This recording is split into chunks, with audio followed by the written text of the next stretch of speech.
Our first guest is Jared Barnes, a 26-year-old student who is currently at Laverne University. How you doing, Jared? I'm doing good. I'm doing good. So let's talk all about it. You found your way to a wonderful university. Congratulations on that. But I understand it wasn't an easy road to get to where you are today. Tell us about your story. You know, it wasn't really that easy coming up. I was born in San Diego. Lived out there with my whole family in this little house on Tate Street. I think it was like maybe 10 of us or something like that.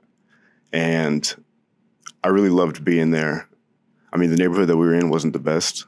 We weren't allowed to go around the corner because that's where all the bad people, I guess, stayed. My mom, she got an autoimmune disease called scleroderma. And that really took a toll on all of us, me and my sister, my dad, my brother too.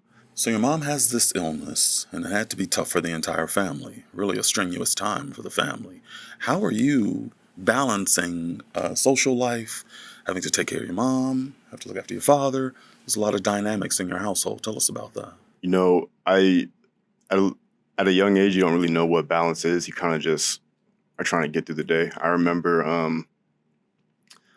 I did not really care about school at all. Oh, wow. Yeah, like, you know, we didn't have much money either. So not having much money plus my mom being sick and still having to work when she could, that wasn't the easiest. I remember going to school. I don't remember doing no homework. I don't remember like paying attention in class, none of that stuff. I was always kind of messing around a little bit in class and everything. And waiting to get home just because I had to be home to take care of my mom. And as I understand it, after the passing of your mom, things got even more difficult. Yeah.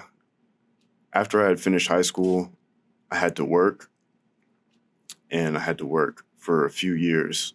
And I think it was in 2018 was when, you know, times were hard. It was just me and my dad at the time. And we lost the house that I was living at.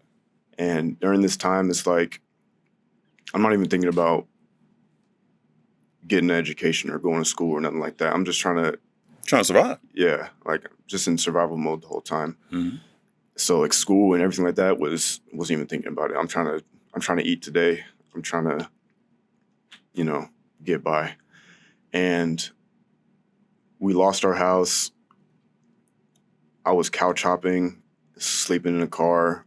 Sometimes we'd sleep in the U-Haul with all of our stuff, washing my clothes wherever I could find, you know, water and soap. I ended up having to walk to work every single day. And during this time, my mental health was not good at all. And I was like, yeah, I gotta figure some way out. If I don't figure out a way, I didn't know what was gonna happen because I needed something. I needed something like really badly. See, that is the core of what we're talking about on this show. Because at some point, the light went on. Yeah. You knew you didn't want to be in that job anymore. And you knew you needed to go get an education. So tell me about that moment where you made the conscious decision to enroll at a community college. So coming up, we were a basketball family. So I played all my years in high school. And it was what I was best at. That's what pretty much drove me to get through middle school and elementary school. I always had dreams of playing at a, you know, big college, going to the NBA, all that good stuff. When that moment happened, I found out everything I could about like my local colleges around. I called up the head coach over at Chaffey College where I went, and I told him I was interested in playing basketball there. And that's what got my foot in the door to get a higher education. But you had to think about college and paying for college. Yeah. So that had to wear on your mind. It's like, okay, now I'm going to attend. I'll probably be on this basketball team, but I need to pay. I need college aid. What was your first move? So, like really quick, before I knew anything about like finances and going to college, like I thought no matter what, you have to take out loan. Unless you get a scholarship, no matter what, you have to take out a bunch of loans and everything like that, which terrified me. So, and when I learned that community colleges is a lot different and you don't have to do any of that and it's a lot more affordable, then it made everything so much easier. That's when I learned about financial aid and everything like that. I didn't know that you can get aid for going to college that you don't got to pay back. First person I spoke to was basketball coach, the assistant coach, Prentice Harris. I told him my situation and everything. That was when I was living out in my car. I had told him everything, and he said, you can go to the pantry, get some food. At that time, too, I was paying out of pocket for my classes because I didn't know about financial aid, nothing like that. Another perfect segue into my next question. I mean, you now know that you can receive financial aid to go to college. Tell me about that experience. How did you get ushered into all that? It was the best thing, like, at that time. I needed it so bad. I didn't have much. I was living paycheck to paycheck, and I didn't really have much to fall back on.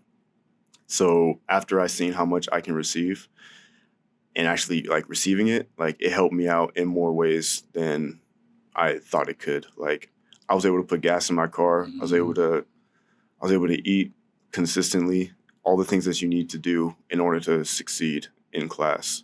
Also, the beauty of being at a California community college, you can get financial aid to take care of your books and tuition and all the such, but you can also get a job on campus to help, right? Yep. It's called work study. So if you're having difficulty finding a job outside of school, you can always apply to any of the work study jobs on campus for any of the students. That can be anywhere from like working in the cafeteria to helping in one of the offices. And it's a good opportunity for any student. There's nothing preventing you from applying to it if you need it.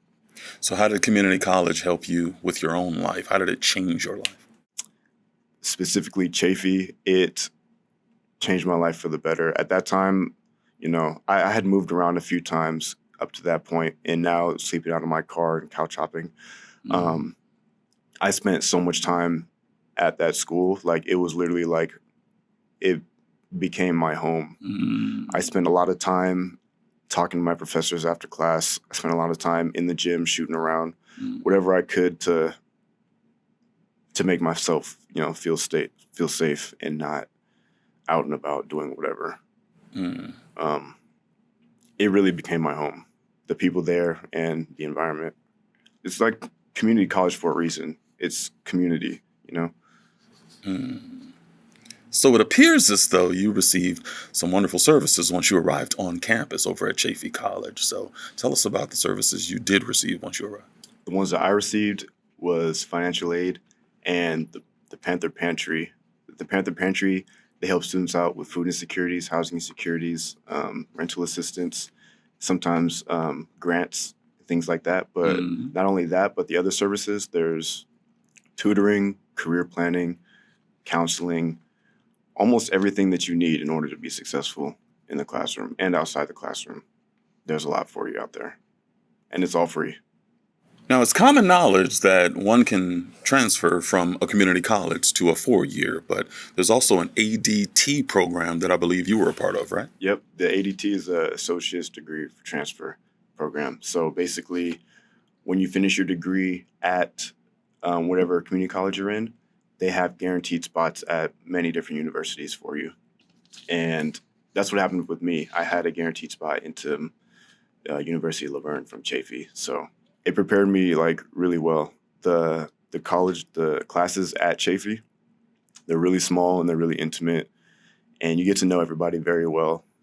Well, I want to say it was an honor and a privilege to have you on this show, and keep fighting the good fight and stay focused and keep inspiring those around you. We appreciate you. Thank you. We are the painters of our world.